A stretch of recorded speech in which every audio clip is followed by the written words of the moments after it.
Bonjour et bienvenue dans cette vidéo qui va nous permettre de découvrir le théorème de Thalès et de voir ce qu'apporte ce théorème pour les mathématiques. Alors, nous allons voir la configuration de Thalès.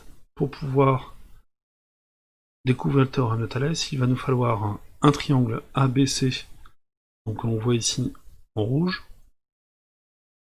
et un deuxième triangle qui a été construit à partir de deux points D et E, le point D étant un point du côté AB, le point E étant un point du côté AC. De cette façon, on a deux points sur deux côtés du triangle rouge ABC. On a tracé à droite DE, afin de faire apparaître un deuxième triangle, un triangle vert. Les mathématiciens utilisent le terme de triangle emboîté, puisqu'ils sont emboîtés l'un dans l'autre, même si on a le triangle vert qui est plus petit que le triangle rouge.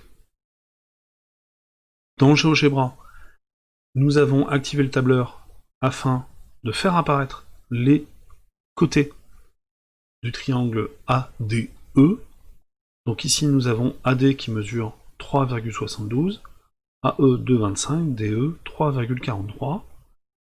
On a aussi fait apparaître les côtés du triangle ACB, avec AB qui fait 5, AC qui fait 4,35, CB qui fait 4,93. Évidemment, ces valeurs sont modifiées dès que je bouge certains points. On peut bouger le point C, on peut bouger le point A, on peut bouger le point B. Donc l'avantage de cette expérience que l'on va faire, c'est que vous pouvez l'appliquer à n'importe quel triangle quelconque, scalène, isocèle, équilatéral, rectangle, etc. Donc le théorème que nous allons voir fonctionne avec tous les triangles. Nous avons en face de nous un tableau avec des valeurs, et la question que l'on pourrait se poser, c'est est-ce que ce tableau est un tableau de proportionnalité? Alors évidemment, on a fait correspondre les côtés AD et AB. Alors pourquoi on a mis l'un en face de l'autre les côtés AD et AB? Parce que les points A, D, B sont alignés. Alors on a bien le point D qui est aligné avec les points A et B. Pourquoi on a fait correspondre les côtés AE et AC? Tout simplement parce que les points A, E, C sont alignés. Et pourquoi on a fait correspondre les deux autres côtés? Eh bien parce que ce sont les deux autres côtés. Voilà. Pour savoir si ce tableau est un tableau de proportionnalité, nous allons calculer les quotients des longueurs dans chaque colonne, comme on le ferait pour tous les tableaux de proportionnalité au collège.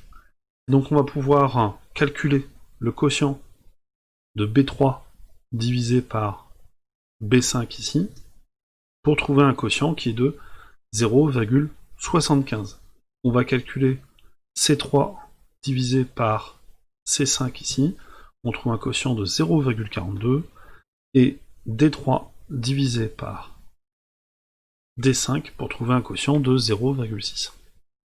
On voit que ce tableau n'est pas un tableau de proportionnalité. Par contre, on va se poser la question si ceci est valable dans toutes les configurations. C'est-à-dire, si je bouge le point A, est-ce que mon tableau devient un tableau de proportionnalité? Non. Si je bouge le point C, ça ne change rien. Si je bouge le point B, est-ce que j'arrive à avoir des rapports égaux, des quotients égaux? Non. Si je bouge le point D, ici, ça ne change pas grand-chose. Donc on va trouver une position du point E dans laquelle les trois quotients sont égaux. On y est presque. Voilà. Et on se rend compte, dans cet exemple, que les trois quotients sont égaux. Si les trois quotients sont égaux, ça veut dire que le tableau est un tableau de proportionnalité. Si c'est un tableau de proportionnalité, ça veut dire que les côtés de nos deux triangles ont des longueurs proportionnelles. On a vu précédemment que cela veut dire que les deux triangles sont semblables. Et on va aller voir sur la figure À quoi cela correspond? Eh bien, ici, on a le point E qui ne donne pas une proportionnalité. Par contre, pour avoir une proportionnalité, on se rend compte que il faut que le point E soit dans une position où la droite DE est parallèle à la droite CB. Quand les deux droites DE et CB ne sont pas parallèles, les quotients, que j'encadrerai ici en bleu, ne sont pas égaux. On n'a donc pas un tableau de proportionnalité. Par contre, quand nous avons deux droites parallèles, eh bien, les trois quotients sont égaux, il y a bien une proportionnalité. Et c'est ça le théorème de Thalès, c'est de se dire que dans ces deux triangles, quand on va avoir deux des côtés, les côtés DE et CB qui sont parallèles, alors à ce moment-là, les deux triangles seront semblables, leurs côtés seront proportionnels.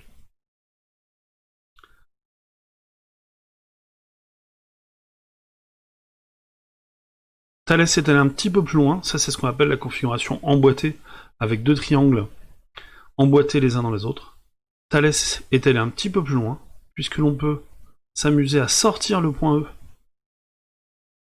du segment AC, on le garde sur la droite AC, mais on le sort du segment AC, et Thalès s'était dit si les deux triangles n'étaient pas emboîtés. Qu'est-ce que cela donnerait? Encore une fois, dans cette position,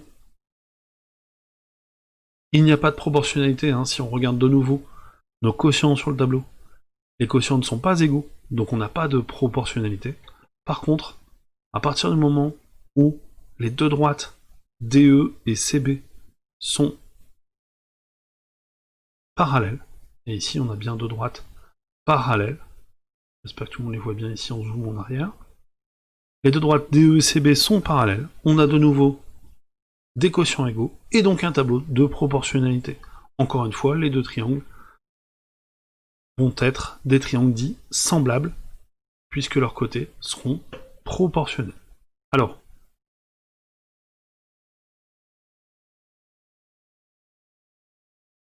on va donc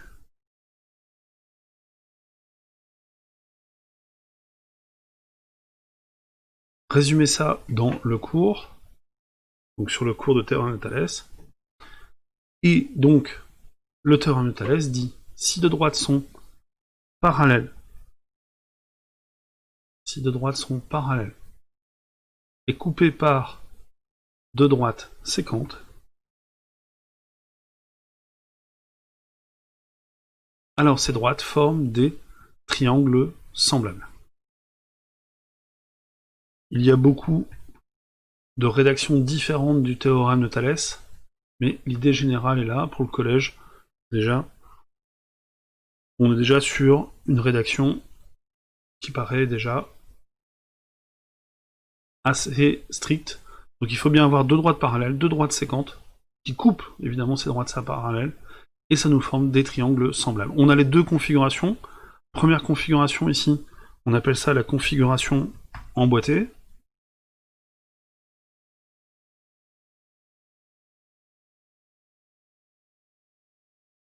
Voilà. Et on a une deuxième configuration. Non, la configuration emboîtée, elle est ici. Et la deuxième configuration, la configuration dite en papillon, hein, tout simplement parce que nos deux triangles forment des ailes de papillon. Et dans ces deux configurations, donc, le théorème fonctionne. On rappelle, des triangles semblables sont donc des triangles dont les angles sont égaux. Des triangles dont les angles sont égaux. Leurs côtés sont, par conséquent, proportionnels. C'est ça qui va nous intéresser le plus dans le chapitre, parce qu'on va pouvoir faire le lien entre la géométrie et le calcul, puisqu'on va faire le lien avec les tableaux de proportionnalité. Alors comment on va rédiger ça? Quand on est face à une figure ici, on a bien des triangles, j'espère que tout le monde voit à peu près les triangles. Alors je sais que les droites, ici les droites BC, je vais les mettre en rouge ici, BC et DE sont parallèles. Que ce soit sur les deux configurations, on a les droites BC et DE en rouge qui sont parallèles. Et les droites BE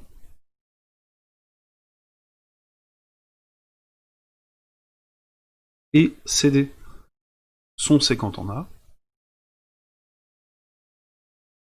Donc on a bien la droite séquente ici, la première, la deuxième droite séquente, on a bien les deux droites séquentes, hein. Quand on parle des droites séquentes, c'est bien ces droites-là, à chaque fois elles sont séquentes en A. Et donc d'après le théorème de Thalès, on va pouvoir dire que les deux triangles sont semblables. Donc premier triangle, le triangle ADE, donc le triangle ADE,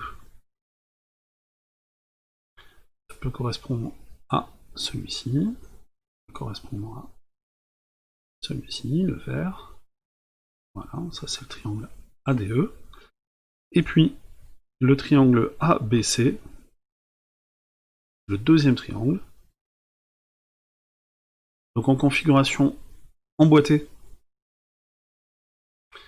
le triangle ABC, il est ici. En configuration emboîtée, il est ici. En configuration en papillon, les deux triangles ne sont pas l'un sur l'autre. Voilà, ça c'est le théorème de Thalès. Le théorème de Thalès, donc on résume un petit peu. Si on a deux droites parallèles coupées par deux droites séquentes, alors on a des triangles semblables. Qui dit triangle semblable dit tableau de proportionnalité, et nous verrons évidemment dans une prochaine vidéo à quoi peuvent servir la proportionnalité dans des triangles.